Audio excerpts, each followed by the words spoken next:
So I recently read a news article that said the Marvels melts down at the box office, marking a new low for the MCU. If you know me, I'm a big fan of the Marvel DC, the Marvel MCU community. I'm a big fan. I'm one of the people who doesn't believe that the superhero genre is dead. People say that right now we are going through a superhero fatigue, which I disagree with.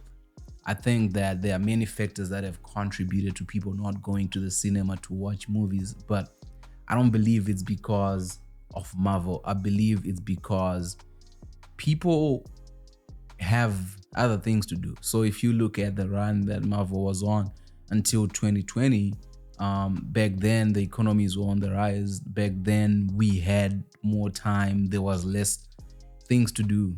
We didn't have as much opportunities and options as we do now. I think Disney Plus was only launched in 2020.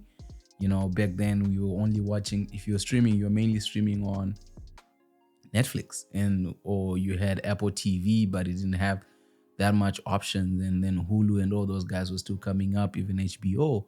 But we didn't have a lot of options. So in the period leading up until 2020, but also we were invested, right? We were invested in what Marvel was doing.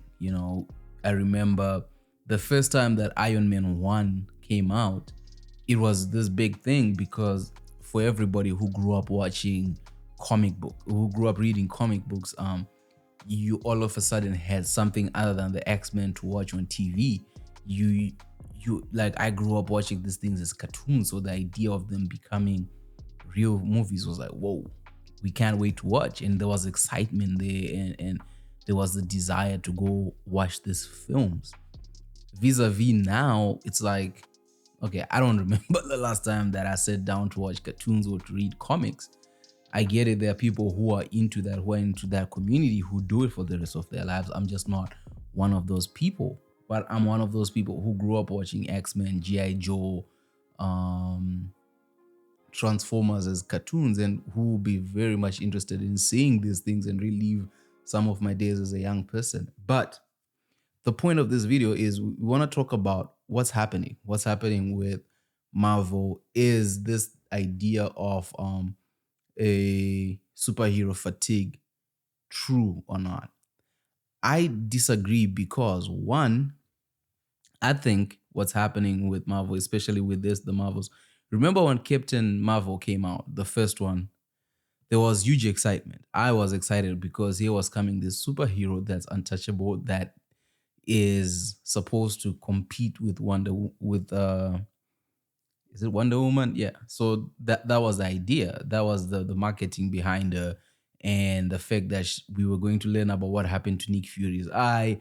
There were a lot of things that were working for Captain Marvel, but then it came out and it did opposite. It did opposite of expectations. So this is like wanting to watch Iron Man and expecting Tony Stark to be this crazy billionaire who do all these things, and you just see him being a millionaire who does nothing, and it didn't deliver. So I feel like Captain Marvel had massive promise, and then it failed to deliver, and then they didn't carry Captain Marvel with any dignity in her cameos. So when you look at Captain Marvel in Endgame, Captain Marvel, yeah, because I think she only came in Endgame, and she had this attitude. She wasn't a character where you're like, oh, I can't wait to see what happens in the next Captain Marvel.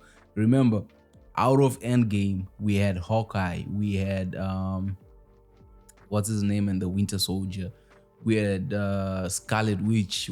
There was a lot of breakoffs from Endgame that people were still engaged in what Disney was doing. That Captain Marvel or the Marvels flopping, I believe it's not to do with superhero fatigue, but it's more to do with story and marketing and not understanding your audience. I feel like Steve Jobs had this quote where he said, the moment you give your audience what they want, or your customers what they want, you've lost, because they don't know what they want. They can tell you we want this and that, but they don't know what they want. We don't know what we want. We want to be entertained, at the end of the day. And I feel like what's been happening with a lot of superhero movies is they've been missing the mark of entertainment. And this is something that happens when something becomes so popular that people start to try to infuse different ideas into that thing, and it loses its essence. So let's say, for example, when I say Tony Stark, how many of us think Robert Downey Jr.? Or you can already see just Tony Stark. When we say Captain America, or not even that, the Winter Soldier. I remember when Black Panther came out, like before I knew it was Chadwick, when he was just running, when T'Challa's father is killed, when T'Chaka is killed by the Winter Soldier, and then he's chasing him. That was the introduction of the Black Panther, and then we had the Black Panther 1, and there was a lot of hype, there was a lot of interest, there was a lot of bite into that it was easy for Marvel to distribute these movies. So if you look at each movie that they made in the run between 2010 and 2020, they set it up so well that after Endgame, I feel like the people at Marvel became complacent, or what they did was they focused on the formula that was working, that they failed to realize the changing and the shift in their customer base. So, like I said, there's a lot of people that grew up watching Iron Man. There's a lot of people that grew up watching or reading Iron Man, Spider Man, and all these comics.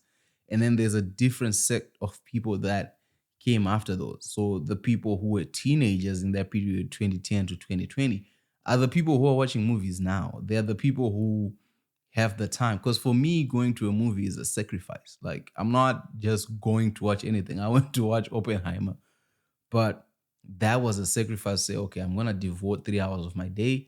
I have to devote this amount of money. This is money that was supposed to go here, but now it's going into this thing to go enjoy it. I just don't go to the theater for fun. And then you have people who go there as young adults, as teenagers, who go as a group to go watch a movie, who go there because it's a spectacle. And I feel like that has been what Marvel has been missing, especially with their new releases from Ant-Man.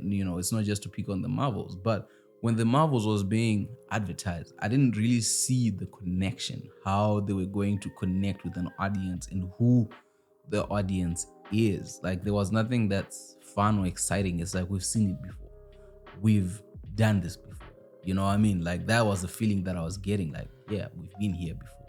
So it's not necessarily that people are fatigued with superheroes. It's we just don't have new stories. I mean, we've watched The Fast and the Furious 10 times and they have 2 more to go or 1 more to go. So it's like, people don't get fatigued. People just want new stories. People just want something else.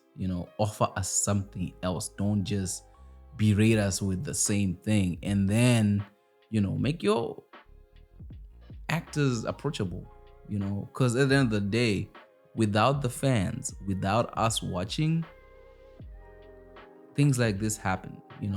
These movies tank at the box office, which is not good for anybody. You know what I mean?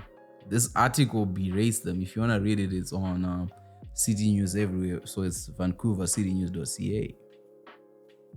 And I think that, we also live in a time whereby if a movie makes 63 million and people say it flopped, I get it if they put $200 million into it, but still, it's a challenge. Some people would argue that the strikes heavily affected it. Not having actors promote these movies has a negative impact, because there's nothing for people to react to. There's nothing for people. I saw Brie Larson, she posted like, go get your tickets. But the thing is, how much influence does Brie Larson have on people to go watch a movie? But if she comes out and she talks about her experiences and things like that, then you wanna go watch it because you're intrigued and you're like, oh, this is what she was talking about. But if she just pops up and is like, go buy a ticket, I'm like, why?